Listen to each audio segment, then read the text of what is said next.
Welcome to the Pure Passion Podcast with Dr. David Kyle Foster. This podcast and our many other resources are made possible by our donors. Please support this ministry by going to our website, masteringlife.org. Welcome to Pure Passion. I'm David Kyle Foster, your host. Today we have a special guest from California, Andre Van Mol, and we're going to be talking to him about the causes for gender dysphoria, otherwise known as transgenderism.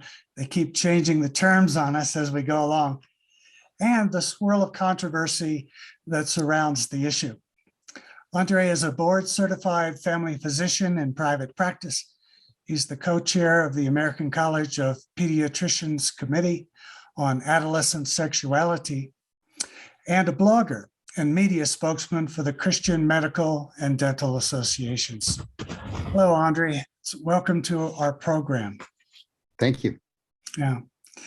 Let's begin by defining what is meant by the term transgender and what the primary root causes are for each condition under that banner. Right. First thing for your audience to understand is that transgenderism is an ideology. Gender dysphoria is a diagnosis, and they're not the same thing. Okay. So gender dysphoria fits under the big umbrella of the ideology of transgenderism, but they're not necessarily all equivalent. Right. So gender dysphoria is, basically talking about somebody who's greatly discomforted by their biologically sexed body. Physical reality is disquieting to them, to phrase it that way. Yeah. And I suppose there's a difference between the transsexual and the transvestite and those sorts of terms. Yeah, historically, of course, historically, all these terms come into play. So transvestitism is, somebody likes dressing, fully like the opposite sex, putting on the female persona. Yeah. Transsexual was an older phrase and still used in some European countries in the professional literature for someone who, actually goes on and has the sex reassignment surgery. But of course, that's been renamed to gender affirmation surgery or even gender confirmation surgery. So you see how weaponized the whole language has become. Yeah, and they're very, very good at that.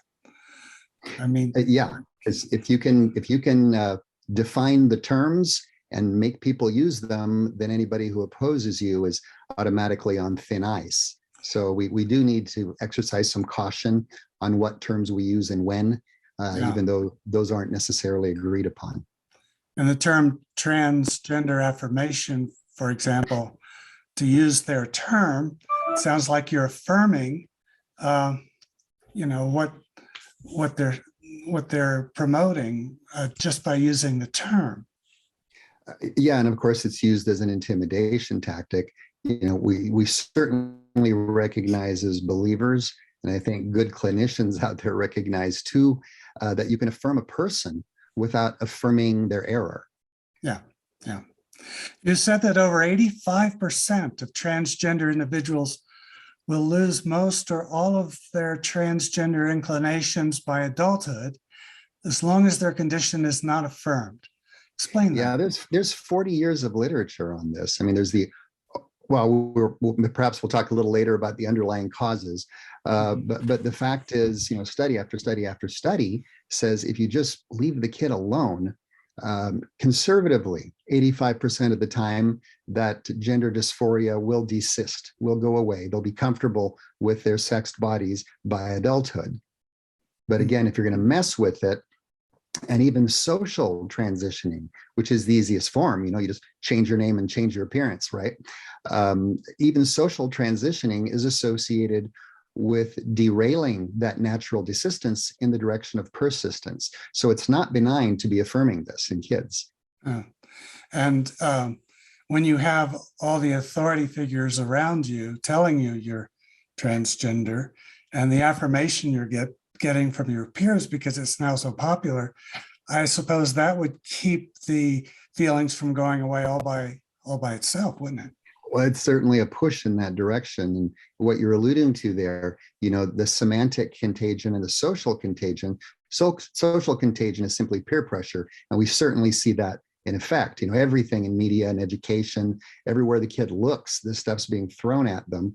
Whereas semantic contagion is what happens when phrases and words that are basically new to a culture become commonplace. And once they're common, they become like lenses, worldviews for people to interpret their personal situation by, and thereby come up potentially with these false conclusions. Oh, this is the answer to my problems. I'm trans. Well, the problems don't go away just because you put on an opposite sex persona. Yeah, or a label. You write in one of your articles, professional organizations, and you're referring to American Psychological, American Psychiatric, and other such organizations, aren't you? Yes. Professional organizations are not scientific organizations. I think that will be news to most people. They're easily influenced by ideology, and in terms of sexual ideology, most have been influenced for decades. Yeah, you have to understand these professional organizations, they're guilds, professional guilds. They're not scientific organizations. So yes, they're easily influenced by the right societal pressure, especially when that becomes the favorite point of view of people on the right committees. Things are easily swayed and very difficult to sway the other way. But to give one example, the American Medical Association, over 80% of us aren't in it. So it's really not the American Medical Association. I didn't know but that. They've got money and ways to keep it. They've got name recognition with the media. There it is. And certain others of these organizations, of course, we generally feel we need to be in them according to our specialties, or in medicine or mental health or whatnot. But even then, you look at their membership relative to how many people are licensed in that profession in the US or North America, and there's a big difference. You wonder why. About one particularly egregious claim that is made by such ideologues, you say this: the suicide reduction claim by promoters of transgender confusion is a myth, a kind of emotional blackmail and bullying that's done to parents of kids who are seeking treatment for their child's gender dysphoria. It's like saying to them, do you want a dead son or a live daughter? Talk a little more about that one. Oh, yeah, it's not like saying that. There's plenty of parents who have heard that, or something like it. Would you rather be planning a transition or a funeral? And that is emotional blackmail. And of course, how's a parent supposed to react to that when they're, hearing this from the professional voices in their life? Exactly. The long-term studies do not show a reduction in suicidality because of gender affirmation. In fact, the best studies show the worst results. One we popularly quote, 2012 out of Sweden, looked at 30 years of all the people who had undergone sex reassignment surgery, and that's how they referred to it in the study. 324 people, so selection bias of 0, they included everybody. And they found that if you follow them out 10 years, not 6 months, not 1 or 2 years, as most of these studies do, but you go past that honeymoon period to 10 years out, they have 19 times the completed suicide rate, not just the attempts. Gosh. 3 times the all-cause mortality, meaning all the things that can kill someone, and about 3 times the psychiatric hospitalization. Nothing got better.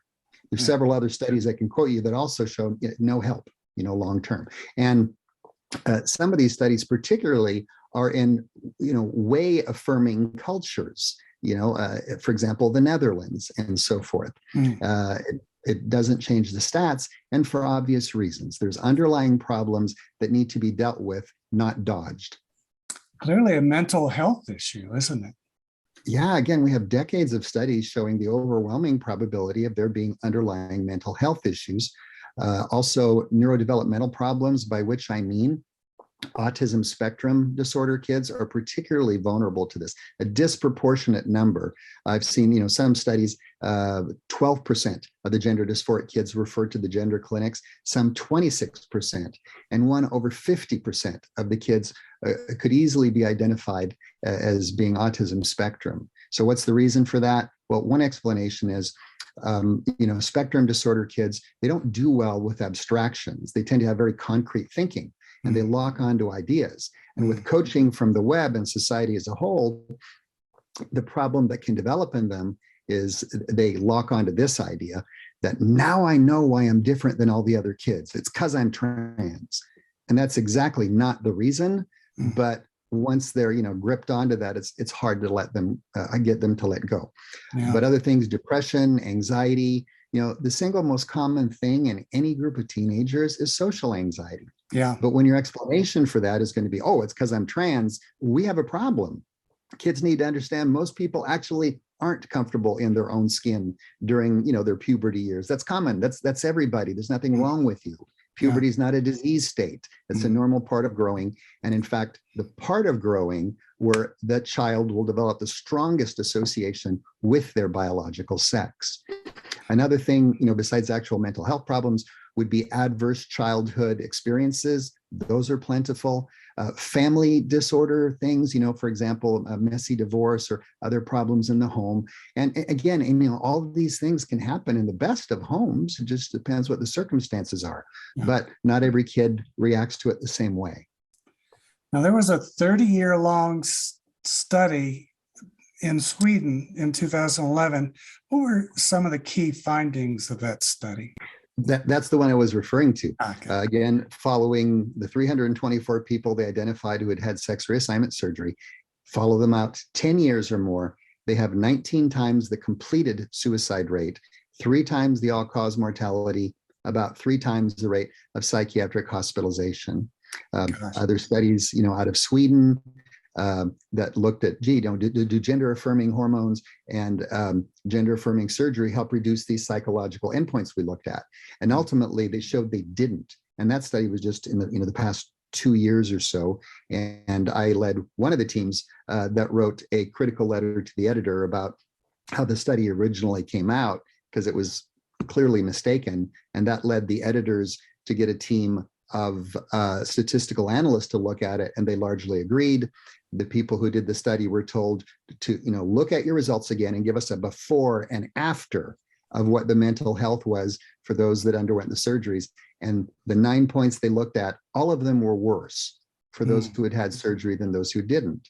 So this whole gender affirming thing, well, for specifically, if we want an example that summed it up, the Bell versus Tavistock decision in the UK, December of 2020, a UK high court ruled that gender-affirming therapy in minors, not proven safe, not proven effective, does not reduce suicides, and that in fact, no kid really has the wherewithal to understand what it means to be giving up your fertility.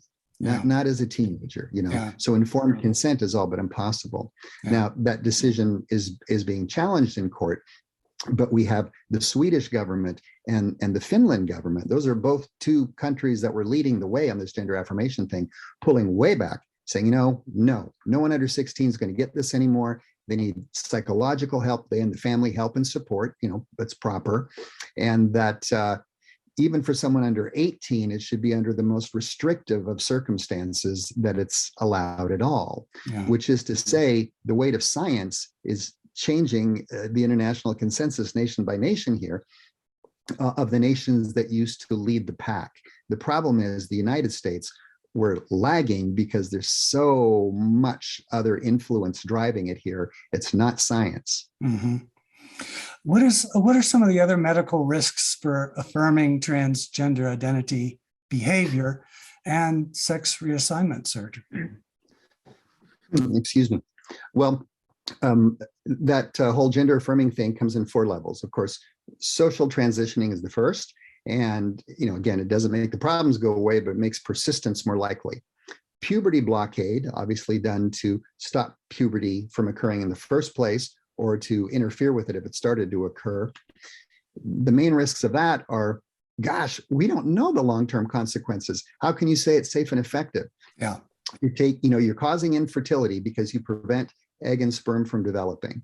And the longer you're on it, the more likely you're going to be infertile. And if you follow that with cross-sex hormones, it is assured you will be infertile because the egg and sperm never develop. So there's the infertility problem. Secondly, puberty blockers interfere with bone development during their peak period of increase, those teen and tween years there, the puberty years. So does that mean, a person's going to face premature osteopenia and osteoporosis? We wish we could say no, but we don't know, and that's the problem. And thirdly, it affects key milestones in psychological and brain development, and not the least of which is you're doing this with your peer group, right? That's something you can never have back, even if you change your mind, is that time window. Yeah. Now, for the risks of cross-sex hormones, really wrong sex hormones. Estrogen in biological males or testosterone in biological females. The risk of the estrogen would be increased risk of blood clots, heart attacks, strokes, and that risk goes up the longer you're on them, by which I mean exponentially. More and more dangerous the longer you're on them. Gosh. Increased chance of certain cancers. Excuse me. On and on and on. Testosterone in biologic females, likewise, increased risk of cancers, increased risk of heart attacks and strokes, severe acne, and since giving the estrogen to a biological male makes your weight increase, increased chance of diabetes, premature diabetes. I mean, it's a big list. I'm just, giving you the highlights here. Wow. And then when it comes to sex reassignment surgery, gender affirming surgery, that comes in three different forms.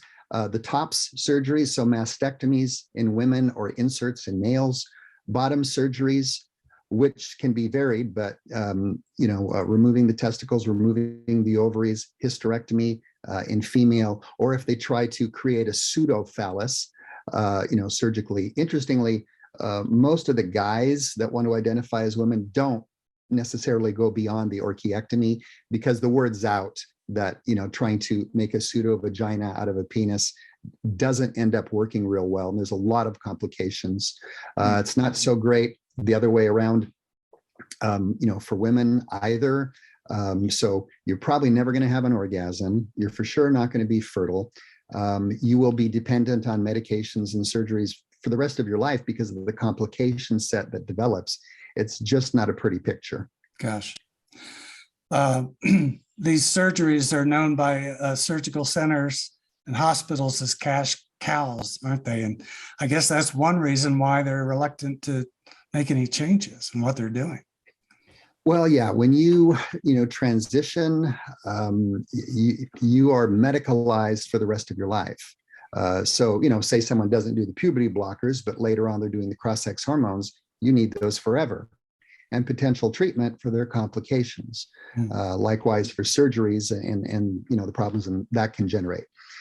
But consider what's happened for these pharmaceutical firms that make these hormones, or a biotech firm that makes some kind of what I'll call a widget that makes someone look more like the opposite sex.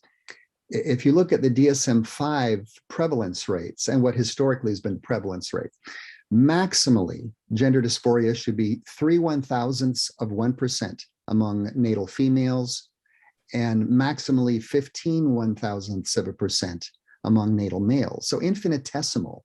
We have 4 or 5 studies and surveys just in the past 2 years showing that American kids, upwards of 2%, say, oh yeah, I could be trans. That's a 1000% increase in market share. So that tells you why big, pharma and biotech are involved in this, at least those companies that are. Other organizations behind it. It's a cash cow. It's the worst side of capitalism, but it's also ideology on stilts. They call it the medical industrial complex. Yes. After Eisenhower's military industrial complex. Right. Then there's the strong possibility that doctors, professors, and therapists who speak out against this insanity will lose their licenses or their jobs or have their reputation publicly destroyed. This is clearly an ideological battle, isn't it? Yeah, very much. There's no witness protection program in this at all. So yeah, you're quite correct. People are risking, at least their reputations, their good name, but also risking their jobs. I mean, that's true not just professionally for mental health people or doctors like me. Say you're a teacher or in any kind of public life. You say the wrong thing, it's very reasonable to be concerned that you're going to be singled out and you might lose your job. But that doesn't make it right to be silent. And frankly, when it's big ticket items, I think it's kind of always been like this. People envision themselves, well, if I'd been alive then, I would have fought slavery. Would you? It would cost you everything, right? Oh, if I'd been in Germany in World War II, I would have fought the Nazis. Okay, that's my family history, and interestingly, my wife's family history, but it didn't come free, So it's not just about being a hero on TV and having everybody say how great you are. Very often, doing the right thing at the time it's needed gets you knocked down. It's still the right thing to do. Yeah. There was a 2017 national survey conducted by the pro-gay, pro-trans organization GLSEN, and they found that non-transgender affirming religious schools were actually the safest places for sexual minorities, as opposed to what the public claim has been. Yeah, and they were focusing more on gay identified, but the whole GLBT thing, the acronym, and part of that survey, did find that for sexual minority kids, they experienced the lowest amount of bullying, the lowest amount of stigmatization. They did the best in religious schools that didn't have any of the pro-GLBT stuff that's recommended in schools. And they even did better than private schools that were doing the whole pro-acronym shebang. Well, where's that on the news? Gosh. Well, you write this in one of your articles. Ultimately, what we're talking about is lives. There are always underlying factors, be they psychological, family dynamic, a combination of the above, adverse childhood experiences, and those with neurodevelopmental problems, such as those who exist along the autistic spectrum. You talked about the autistic aspect already. What about the other dynamics that are influenced? Family, the psychological. Yeah, we see that, especially in what's called the rapid onset gender dysphoria, where it shows up suddenly in the adolescent years or the tween years with nothing before indicating this would happen. And, quite often it's in highly stressful environments, families breaking up or other things going on. So there in particular would be a situation where, skilled psychological investigation and support is supremely important, both the child and family. And yet we have states passing therapy ban laws preventing precisely what is needed. Mm-hmm. And again, we're getting the example of the UK, Sweden, Finland, that are doubling down on the idea that we need strong psychological investigation and support, not hormones, not surgery, and that they specifically state these are not proven to help the underlying problem. Yeah. They're dodges. I've been interviewing people from New Zealand and Brazil, and they're all terrified to actually talk about this. In New Zealand now, you can actually go to jail. But fortunately, some members of our team were able to testify in person there before Parliament and courts to get this information out. Okay. And they were surprised how well received they were. The people in charge were asking the right kind of questions, being inquisitive rather than dismissive. I have some experience with, the dismissive side of it, testifying against bills here in Sacramento. So it's reassuring to hear when things are a little better received by people that are actually paying attention. Yeah. Tell us about the Parents Resource Guide that you've put together. You have it as a free ebook download, don't you? Tell us about that. Well, I wouldn't want people to think it's mine. I was just one person that contributed. This was a multi-party effort across political party lines, across religious lines. So for example, there, Christian, Jews, and others, but atheists there, liberals, conservative, pro-gay identified, and even some, pro-transgender adult that all agree that this should not be happening to kids. It should not be happening in schools. And this very well put together resource guide is specifically designed for parents that have kids in school and those kids. And there's even sections on it, not just explaining, what's going on and what the trend is, but here's how one interacts with teachers or with principals or with school boards. Here's some sample letters to express your concern. Here's some things that can be recommended to the schools as, reasonable accommodations that don't impose on the kids' rights themselves. It's a really well done little thing. It's about 60 pages, but don't let the page number intimidate you. It's done in a way that it's actually not that many words crammed into every page. It's a very helpful guide, and hopeful you'll have the e-link there on your show so that people can get that easily. Yeah, I understand it's www.genderresourceguide.com.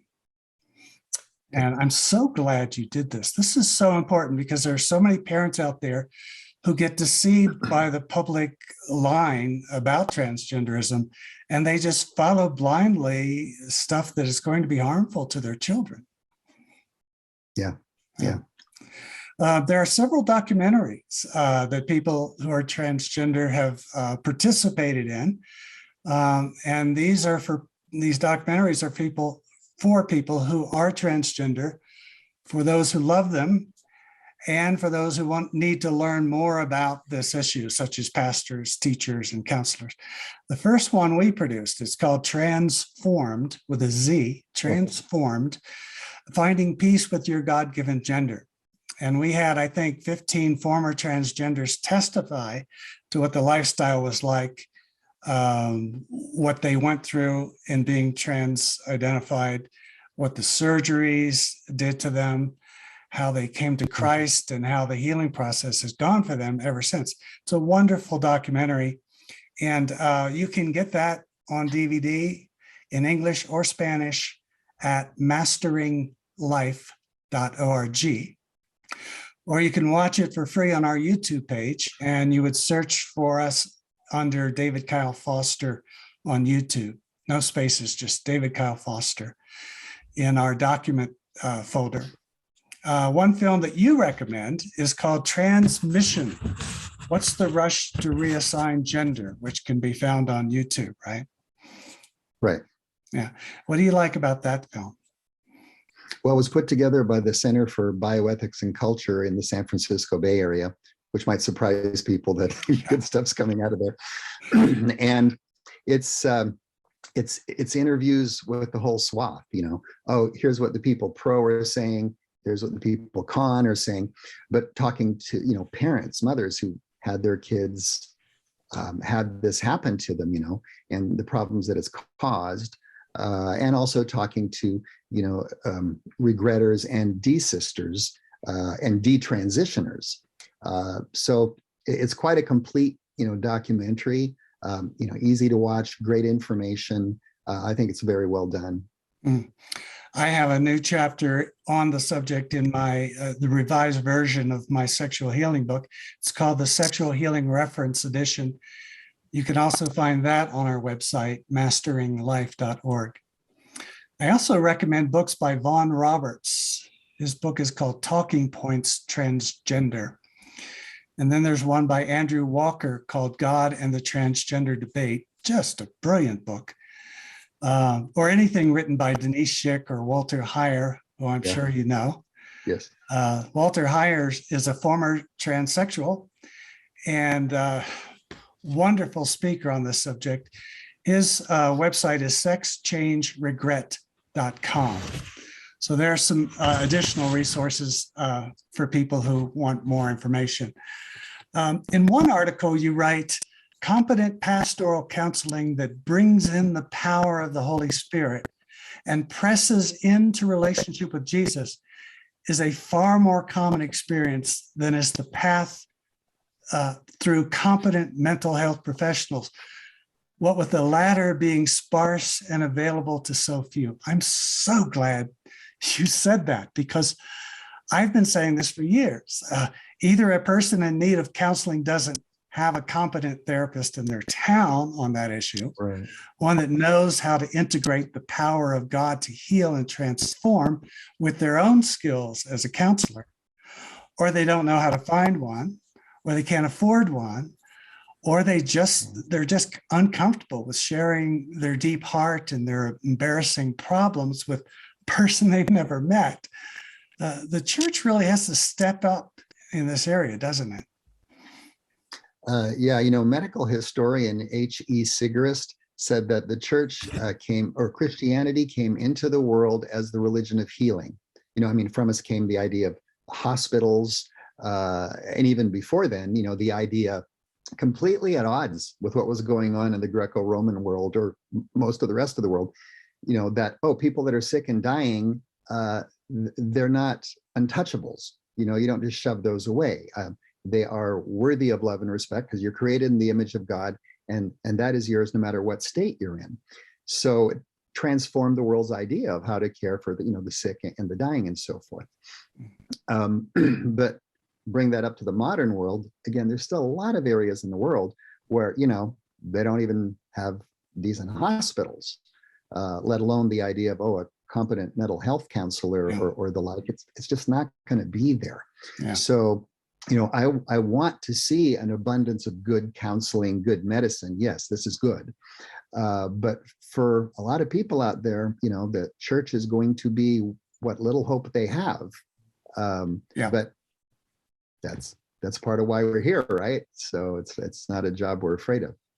Yeah, I was one of those people who came out of homosexuality and sex addiction. I didn't know any counselors. I didn't know anything was available. I couldn't have afforded it anyway. So it was just me and God there. And I was just laying my needs before him and asking him what the root causes were and what to do about them. And, the Bible says the Holy Spirit is our primary counselor, and he'll bring in earthly counselors who want to do his will, and he'll use them as well. And that dynamic combination can be very powerful in the healing process. Yeah. And see how great it was that, you were asking God, see if there be any wicked way in me, like David did, right? In the Psalms. It's like, what are the root causes, as opposed to the unfortunate prayer people give too often, Lord, take this away. Yeah. As Cy Rogers, I think, was the one who used to like to say, God doesn't take away our desires. He wants to lead us into righteous ways of having them fulfilled. That thing you're yearning for is usually a good and right thing, but you don't know you're yearning for it. You identify it as these other things that aren't going to fill the void, right? Yeah. And God being omniscient, he knows exactly what the roots are and exactly what to do about them, and provide the power to make it happen. Yeah. That's it. So you wrote an article called Transgender Surgery Provides No Mental Health Benefit with Michael Laidlaw, Miriam Grossman, and Paul McHugh in the Witherspoon Institute's journal Public Discourse. I recommend that to our listeners. First, tell us who Paul McHugh is. He's a very interesting character, and what his contribution has been to the work of medicine and psychiatry in the area of transgender disorders. Yeah, Professor Paul McHugh was chairman of the Department of Psychiatry at Johns Hopkins University. He took over the psych department when Hopkins, sex change clinic was like the big thing. Mm-hmm. But he demanded that science be applied. And so there was a study, I think it was published 79 or so. I have it in my files, where they showed the results. He told the department, look, these people coming in for your, sex reassignment surgery, there's all this psychological evaluation you do coming into the program. It needs to be repeated after. And when they did that, they found none of the psychopathology got better. And shortly after that, the clinic was closed down, and most of them in the US closed down. And so here we are 40 years later, and we're repeating the mistake, and we're doing it with kids. So fortunately, Paul's still around. I think, forgive me, Paul, if I got this wrong, he's in his early 90s now, and he's still a productive person at Johns Hopkins University. He's kind of dragged out of retirement to chair their, I think it's called the John McHugh Center for Human Flourishing or something to that effect. Yeah. And he was glad to help us out on this. And that article you're talking about, I basically expanded from the letter to the editor we got published in the American Journal of Psychiatry that ended up being one of 7 published on the same day, August 1st, criticizing the Brandstrom and Pachanka study that I had referred to earlier, and that ultimately saw that study revisited. And then the results showed that, yeah, not only gender-affirming hormones, but gender-affirming surgeries provided no help at the psychological endpoints they looked at. Gosh. So it's one of the best studies of its kind, and it shows exactly the opposite of what the gender-affirming therapy people suggest. You know, I've interviewed and met a lot of transgender people, and I would imagine that it's a common experience that after having the surgery, after the euphoria that you initially have for having accomplished your goal and really believing this is going to work, then you begin to learn that it didn't change anything, that it didn't fix anything, that you're still the sex you were born with. And the problems you thought you'd escape, you know. So some psychiatrists that I've talked to, and Walt Heyer in particular, though he's not a psychiatrist, particularly astute in the right questions to ask. And, you know, some of them are, well, actually, Walt recommends, especially for, you know, adults talking to minors, parents talking to their kids, that you be a listening sponge, as he calls it. Ask the right questions and listen away. And he says, don't expect this to be a one conversation thing, you know, a 5 minutes, one and done. He says expect 5 to 10 at least to be able to get in to learn something, you know. So one of the questions he recommends is, well, was there something that happened to you that caused you to be not happy with who you are? Because there you're looking for, you know, those adverse childhood events, and they're almost always there, but they're not necessarily going to be divulged to you, right? Plus everything in the whole trans tsunami, the trans culture is teaching, you know, these young people to be highly suspicious of anything that's not immediately trans affirming. So it's real common to have the walls go up real quick. So again, patience, compassion, gentle inquiry. And another thing you're looking for, you know, underlying causes wise, is things that are very common, but, you know, did you feel weird, you know, in your group of friends, or somehow awkward, or were you being bullied, you know? Yeah. Some grand examples we know, people you and I both know specifically, I'm speaking of here, but, you know, say they were raped as a little girl, or they were raped and saw their little brother mutilated in front of their eyes.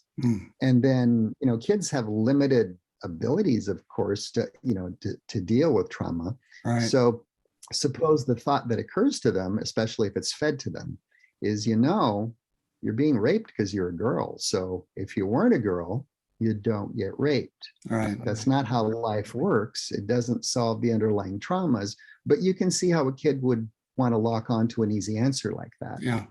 Or if there's parents or grandparents that so much wanted this sex of a child or grandchild and got this sex, and forces the child to, you know, assume the roles of the other. That's what happened to Walt Heyer. His grandmother, whenever he was over at her house, would dress him up in dresses and, you know, refer to him as a female. You can see how confusing that would be to a young child. Yeah. And he was very young when she did that. So it's all the more impressing an identity into him. Right. A false one at that. Most studies are riddled with ideology rather than being properly scientific. This happens in the issue of homosexuality as well. Almost all of the studies have been done by gay researchers who institute a bias automatically, and then they make claims that turn out not to be true, like the LeVay study and the Hamer study and the twin studies and the identical twin studies. And some of them are honest enough to retract their initial claim that they found the gay gene. So this is happening also in trans studies as well. Why do researchers, you say, get away with sloppy science? In part because far too often no one is watching and no one is there to stop them. Well, yeah, I mean, you have like Stanford's Professor Ioannidis, I think it was 2005. published a study saying most scientific articles in most fields are false and do not show what they claim to. But rather, he says, they're good indicators of the prevailing bias. And plenty of other, articles like that have come out exposing, different things. Peer review literature is in a state of crisis. I mean, I think it was 2015 or so.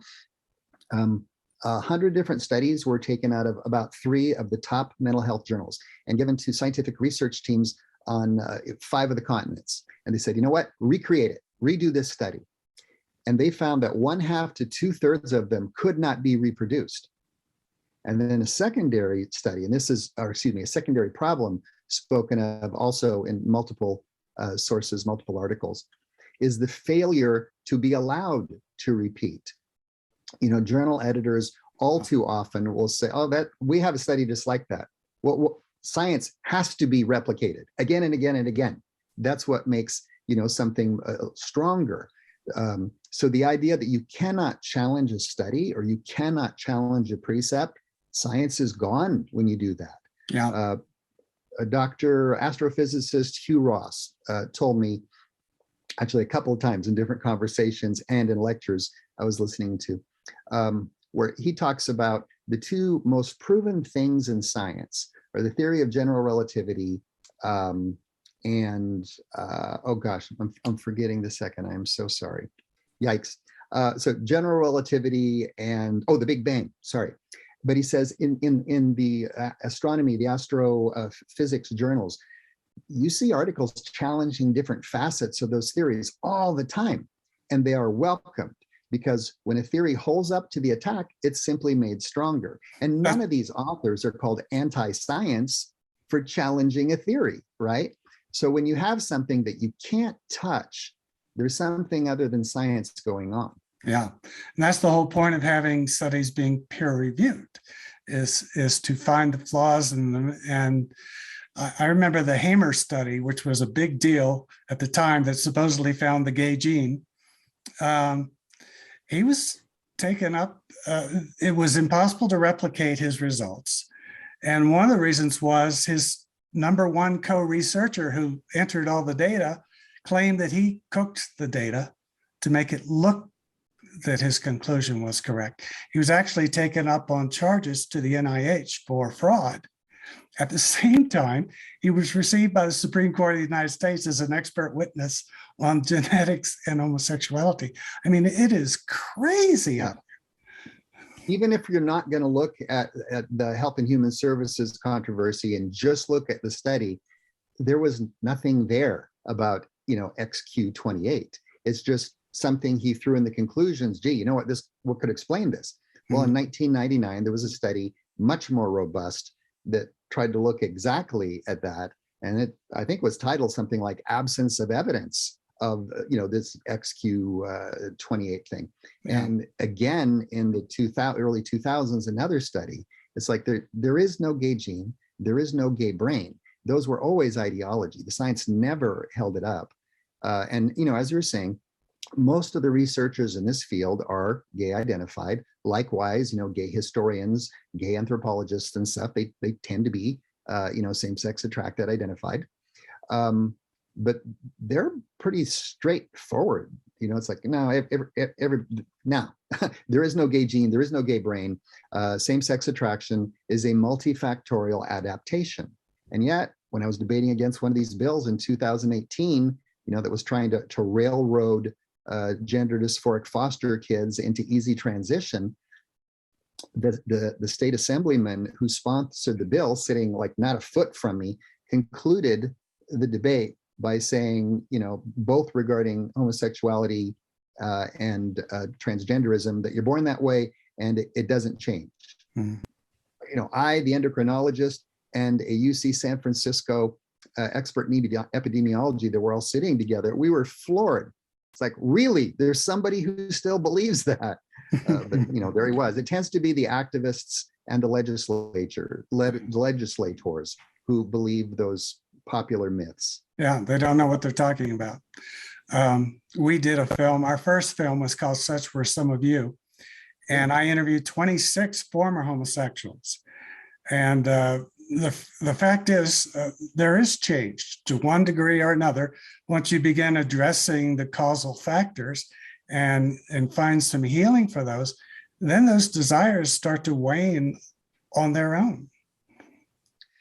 Yeah, I mean, if we're just talking about, studies on gay identified youth and whatnot, there's plenty of them, and a lot of them are derived from Ad Health, out of University of North Carolina. Their adolescent, health survey that's been going on for decades.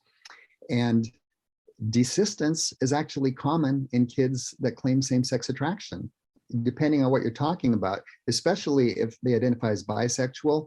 Overwhelming, the percentage of them that will end up generally desisting to opposite sex attraction, far fewer to same-sex attraction. Yeah. Those that are same-sex attracted, many will go on to desist in that. And now that Ad Health data is going out, it's not just teens anymore, it's been around so long, they're generating data, what it looks like 20s to 30s and 30s to 40s.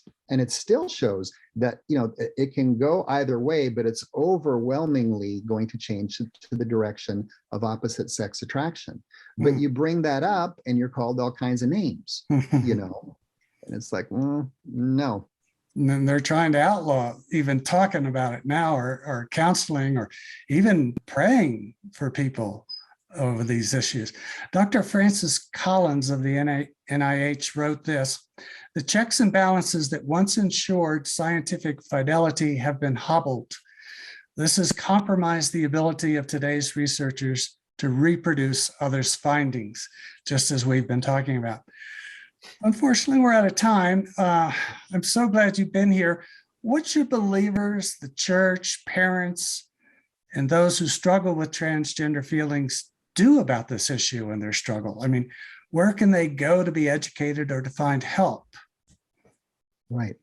And we're talking mostly about the transgender issue. Yeah. So I believe I've communicated with you a nice little list giving the email addresses. But as you'd mentioned, the Transgender resource, also the American College of Pediatricians, acpeds.org, has a great section on their website about this, even a subsection on how to secure the right kind of counselor and therapist. Everything that I've written for the Christian Medical and Dental Association, you can find at cmda.org. A web-based journal called The Public Discourse. Walt Heyer, and some very capable people have written a good amount on this on there too. There are some parents networks that I've provided you the links to that'd be helpful as well. Some new stuff, even out of Australia that you can link up to in America that makes it easier. So the forces of support are building. Networks of people with regret and detransitioners are coming out of the shadows, out from the intimidation of the trans tsunami. There's more and more support out there to help people get out of there before something bad happens, but also to help you if you made some unfortunate choices and bad things did happen. The important thing is don't give up. There is hope. Stick with the confidence of your strong, good convictions despite pressure, and pick your networks carefully. Don't just trust anything that comes your way from a gender clinic or things to that sort, because it's going to be very predetermined and one-sided. Don't trust it. You said distrust. Yeah. Yeah, don't trust it, because it's based on ideology usually. And it's ideology that's coming down. They may look like they rule the day, but this too shall pass. We're just trying to protect as many kids as we can from what is all too readily available for them right now to make a mistake with. Yeah. Another good resource is the Joni Table Talk show on the Daystar Network. She's been a real champion in this area and in the area of homosexuality, speaking the truth. I've done several programs with her, two with Walt Heyer, and I recommend you go to the Daystar TV network, Joni Table Talk program, and do a search on transgender or Walter Heyer or David Kyle Foster, and it'll pull up those episodes. Those were really good, and I'm so glad to have been a part of them. Well, we've been talking to Dr. Andre Van Mol, and I'm so glad that we did this program. Lots of great information. Thank you so much for being on the program. Thank you for having me. All right. And we'll see you all later here on Pure Passion. God bless. Thank you for listening to today's podcast. Remember, much of Dr. Foster's teaching has been taken from his new book entitled Sexual Healing Reference Edition, available at our website, masteringlife.org. This podcast and our many other resources are available because of our donors. If you are one of them, thank you. If you would like to join in supporting us, please visit masteringlife.org.